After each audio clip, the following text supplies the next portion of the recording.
on the day 5 of reviewing every single Star Wars movie, and yes, day number 5, so you know what that means. It means today we're talking about Empire Strikes Back, arguably the best Star Wars movie that has ever been made, the one that is most beloved by both Star Wars fans and by cinema people in general. This movie is widely acclaimed. Now, Empire Strikes Back is an amazing movie that takes place right after A New Hope. Actually, it takes place a little bit after A New Hope. But the rebellion is still fighting the evil Empire, and we open on Hoth, a planet that is not very hot, it's actually very cold, and we get the big battle on that planet with the gigantic walking tank things that what the hell are they called? The ATs, or as I always said as a kid, the AT-ATs. And this movie from the jump is this big action, just sprawling adventure, a great follow-up to what was an amazing opening movie. Go check out my review for that. And we follow Luke Skywalker on this journey as he goes and he finds Master Yoda, the most powerful Jedi who's ever lived, this Jedi that he's heard so much about, and he ends up being this old, brittled, green little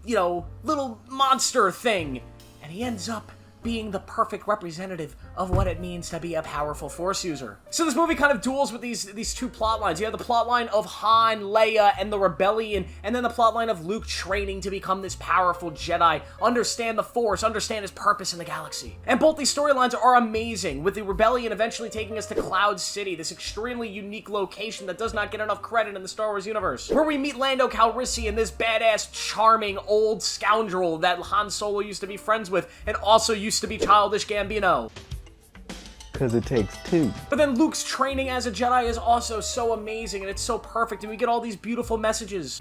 Do or do not. There is no try. Oh, it's brilliant. My God, man, this movie fucking slaps. Yoda's awesome in this movie. The practical effects with the puppet look so good, and although I do love CGI Yoda in the prequel trilogy, I love his fights, I love his jumping, this version of Yoda is still amazing. There's something so funny and goofy about him. He's just kind of like a grandpa that has all this wisdom and this knowledge, and you can't help but love him. Luke is this ambitious guy who's still this adventurous figure, but now he has this sense of purpose. I want to beat Vader. I want to beat the Emperor because they killed Ben, and I've seen their evil now, so I want to be a great Jedi like my father before me, and I want to take on the Empire. So let's do it, and let's do it as fast as possible. And we just get so many great sequences throughout this film, and it all leads perfectly to this spot near the end of the movie where Luke is like, I gotta go help my friends. I gotta go to Cloud City. And Yoda's like, no, you are not ready. You cannot go. My impressions. They're great, man! Don't you dare make fun of me for them. But yeah, so Luke goes off and he goes to Cloud City and he confronts Vader. He confronts Darth Vader, who had just kind of killed Han Solo in one of the greatest scenes in the whole freaking movie. One of the most iconic things ever. You know, the one with Leia saying, I love you. I know. It's the motherfucking Eagle Double G. Snoop Dogg! But you have the brilliant lightsaber fight between Luke and Darth Vader, which is one of the best lightsaber fights in the series. Not because it's choreography, not because you get the whole but because it's just story-wise really meaningful. It's this fight of this overconfident Luke who won in the last movie. He succeeded in the last movie, and now he's been training, and he's like, this shit's fucking easy. I'm gonna whoop his ass. I'm gonna whoop this guy's ass. I'm gonna whoop this motherfucker's ass. And he indeed does not whoop that motherfucker's ass. Vader comes in and he beats his ass. He beats him down, and it's not a fair fight, and Luke cannot beat Vader. And then you have the moment that blew everybody's minds when this movie came out, the moment that has now lived in film forever. It is arguably the most iconic line and moment in film history.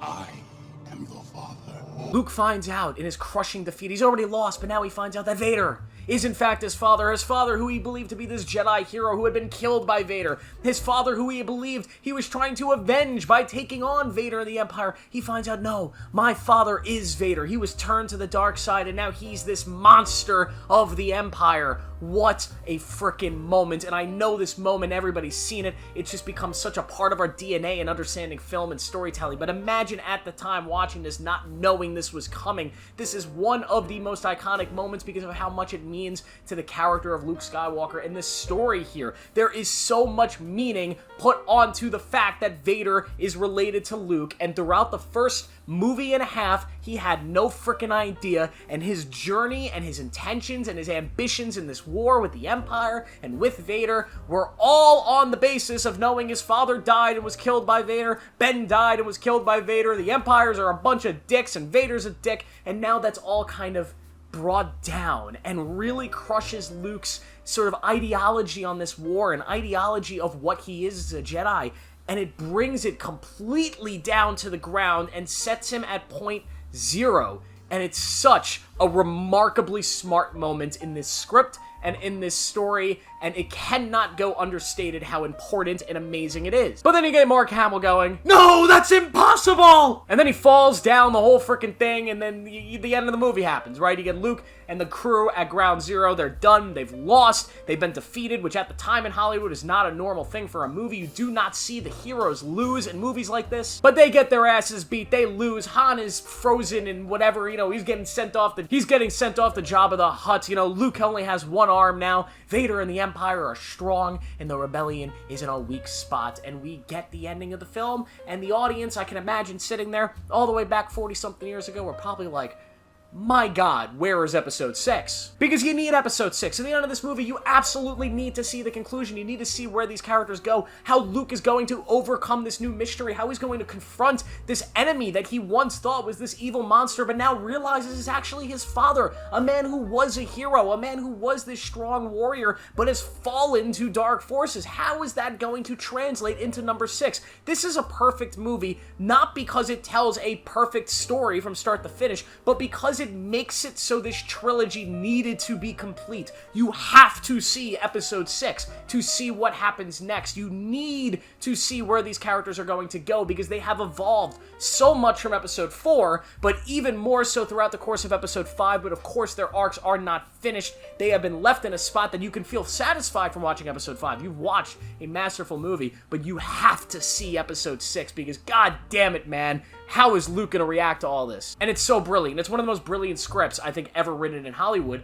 And I haven't even talked about the practicality of this movie. The fact that this movie was made when it was made, the practicality of the AT-ATs, the AT-ATs, the practicality of all the space fights, the practicality of the final lightsaber fight, and Cloud City, the production design on that is all brilliant. It is so good. It is unimaginable how perfect you could make that in the time this was made. You have the music in this movie, which is of course just absolutely stunning. John Williams is the master of this. Empire Strikes Back is just an amazing, perfect movie. Now, I had made a video a couple days ago talking about Revenge of the Sith and why I believe that was the best Star Wars movie. In reality, I clickbaited a little bit. That is not the best Star Wars movie. It is my favorite Star Wars movie. It's a movie that I hold a lot closer to my heart because I saw it as a kid, and it was my favorite movie as a kid, and it's the one I've rewatched the most, and it just speaks to me more because of when I had seen it.